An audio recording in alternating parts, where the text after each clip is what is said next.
crazy little question for you. Have you ever been stuck between a rock and a hard place? Been stuck between an impossible situation and an even more impossible situation? We get stuck between impossible and there's no way we'll ever escape this. And we don't know where we're going to go. Sometimes life has no options. Sometimes it looks like, okay, I'm stuck between this and this. And there's really no way out.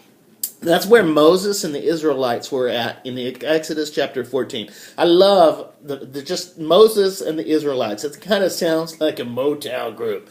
But they have escaped from Egypt and they are camping out by the Red Sea. And they're on their little road trip. But Pharaoh has changed his mind. All of a sudden, he's realized that his free labor force is gone. And that's not acceptable. So he chases after them. So he's got this army of angry Egyptians with him. And they are on the chase. And they're chasing after the Israelites. And it's this huge army. The Israelites are camping out by the Red Sea. So they've got this huge body of water. And there's huge army. They're stuck between a sea of water and a sea of soldiers. And so they have no options. There's no escape, no visible escape. So there is panic in the campground.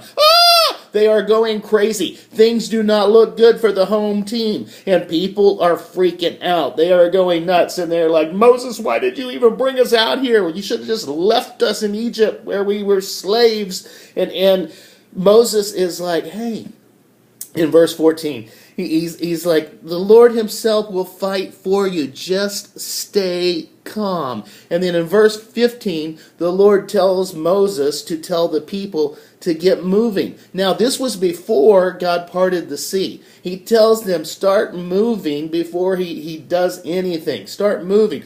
Get moving. See that impossible situation? Start walking towards it. Don't run from it. Don't just sit there. Move towards it and see what I can do. Don't run away and don't just sit there. Get moving and see what I can do with the impossible. And God makes a way for his people. He parts the sea. Okay, and he's got this wall of water, and his people are able to walk through on dry ground. I just think that would be so cool. Just think about it. It was the world's first walk-through aquarium. So they're walking through, and there's a wall of water over here. There's a wall of water over here. They can see fish and whales and little shrimpies and all kinds of good things. And how cool was that? And so they're walking through the impossible.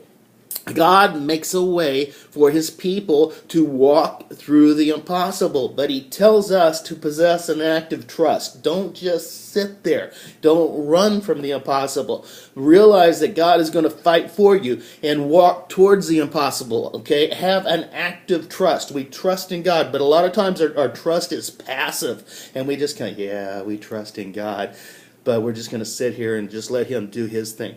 Have an active trust. Walk towards the impossible. Possess the land. Take the promise. And see what God can do with the impossible. God makes a way for his people. All right? And we come up between places where we're stuck between the impossible and there's no way we're ever going to escape this. Just realize this. God's going to fight for you. God will fight for you. Just stay calm. But get moving. Walk towards the impossible and see what God does. See what he can do. See how he makes a way for you to walk through the impossible. God bless you guys. Giddy up.